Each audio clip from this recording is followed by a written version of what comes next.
I spy with my one eye a plastic window. Hello, my baby. Hello, my honey. Hello, my ragtime gal. Sonny, you've kissed my wife. Baby, my heart's on fire. More R.E.D. figures are turning up in stores, which gives those of us who are disappointed with them a chance to be disappointed all over again. We have profiled the R.E.D. line and some of its figures before, and in general, I found them lacking. They were billed as action figures based on Transformers, and the selling point was that while they would not transform, they would have superior articulation. I found that not to be the case, for while they don't transform, I have not noted that the articulation is in any way better than I would find in a real transforming Deluxe or Voyager, and their choice of materials has been another letdown. Instead of feeling solid and sturdy, each figure has felt flopping and loose. They all seem to be made of rubbery plastic, as if they were molded using old pencil erasers. They've been prone to warping, and the loops used to make some of the joints are easily fractured. But there are some characters that just seem too good to resist, and one of them is Shockwave. He's had many figures over the years and many reviews. So let's go straight to the box, which shows off character art and a peek at the figure itself. The side panel no longer shows off the accessories, but instead gives you a picture of those accessories. Studio shots of the figure and features are listed on the back, along with all the legal mumbo-jumbo you never knew you cared about. Now let's open the box and see if they got it right this time. Out of box, R.E.D. Shockwave comes with one extra right hand in opaque gray plastic.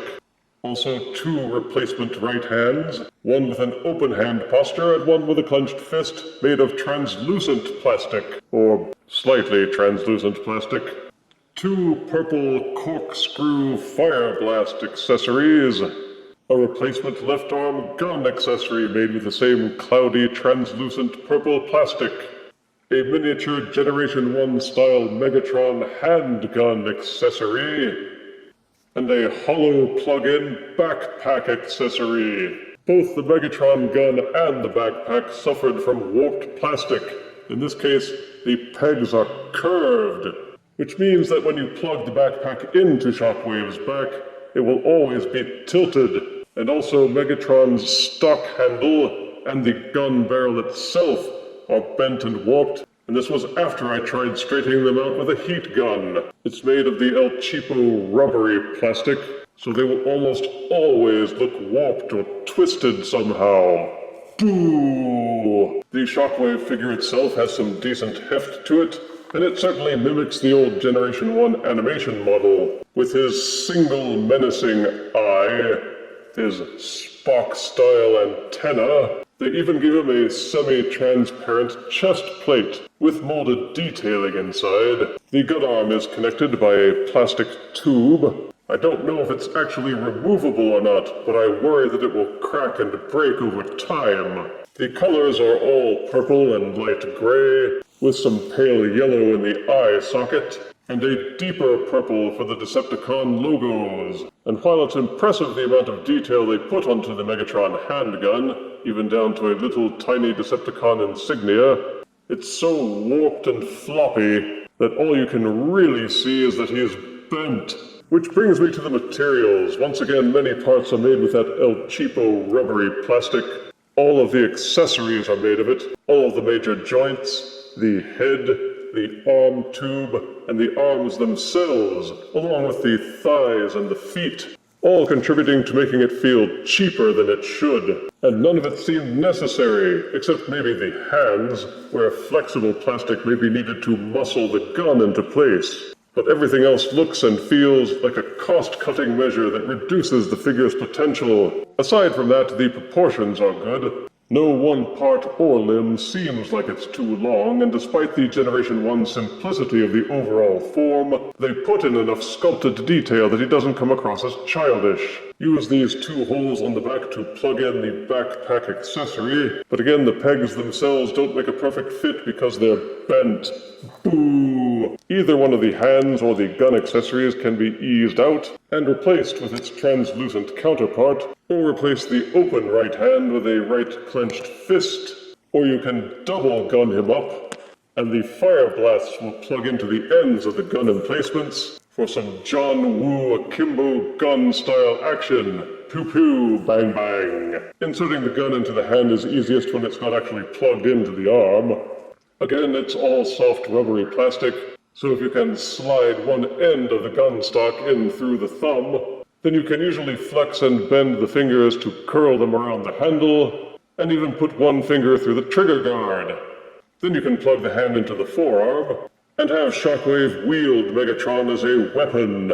And yes, the fire blast will plug into the end of the gun barrel, but this causes more embarrassing droopage. Better to just leave it fire blast free, so that the gun barrel at least looks more straight. Or that's what she said. For articulation, the head will rotate 360 degrees. It is also ball-socketed, so it will waggle to the left and to the right, and also up and down very slightly. You have to be mindful of these soft rubber ears. Don't rip and tear them or apply too much pressure when manipulating the head. Each arm will rotate 360 degrees, but with the cabled arm, you have to be very careful. But you can rotate them around fully. They are also hinged so that they will extend outwards about this far. There is an upper bicep rotation swivel, and each elbow is hinged for a 90-degree bend. Because the fists are plugged in, they will rotate freely in their sockets, and you can't tell when they're plugged in, but they are hinged, so that they will tilt in and outwards. But the fit around the wrist cuff is so tight that you can't make use of that hinge. Boo!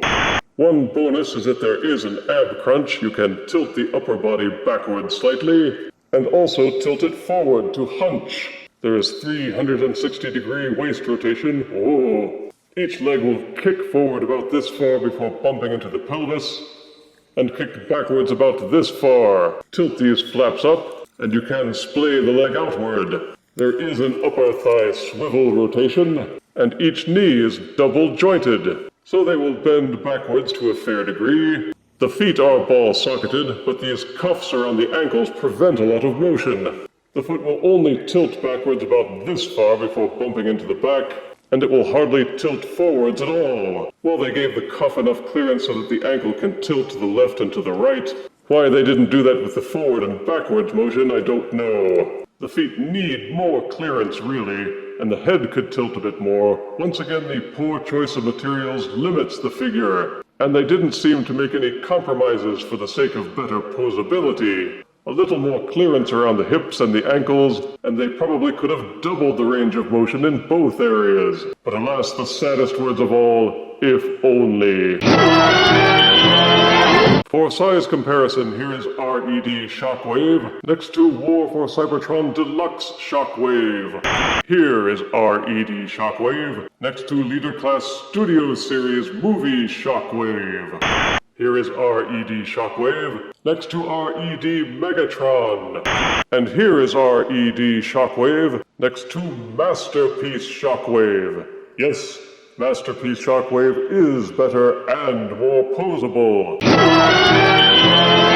While R.E.D. Shockwave is a marginal improvement, it still hasn't done anything to make me associate the R.E.D. line with quality workmanship. The only thing that R.E.D. Shockwave really has going for him is how closely he resembles Generation 1 Shockwave, while still offering some playability. Positives are that R.E.D. Shockwave is solid and heavy, the colors are good and so is the detailing, and the accessories let you customize him a bit. The articulation is serviceable, and you aren't stuck with just a default pose. Negatives are that once again Hasbro has skimped on the materials and the figure suffers because of it. Several parts are warped and will require fixing, if that's even possible. The transparent plastic is cloudy rather than translucent. The Megatron pistol especially looks and feels like they wadded it into a ball at some point. And regarding the articulation, the figure is obviously capable of much more than you actually get. But the poor choice of materials limits what you can do safely, and many of the molded parts, especially around the ankles and hips, will physically block you from getting the range of motion that you know you could get. The tube on the gun arm is so soft that it makes me worry about future breakage or tearing. The backpack is annoyingly hollow, and the pegs are warped so it won't fit properly on his back. The ankle articulation is particularly frustrating, so unless you're a fan of the character, R.E.D. Shockwave will simply serve as a reminder about everything that there was to dislike about these figures, and also a warning to avoid them in the future, unless they do some serious revamping with the materials. I give R.E.D. Shockwave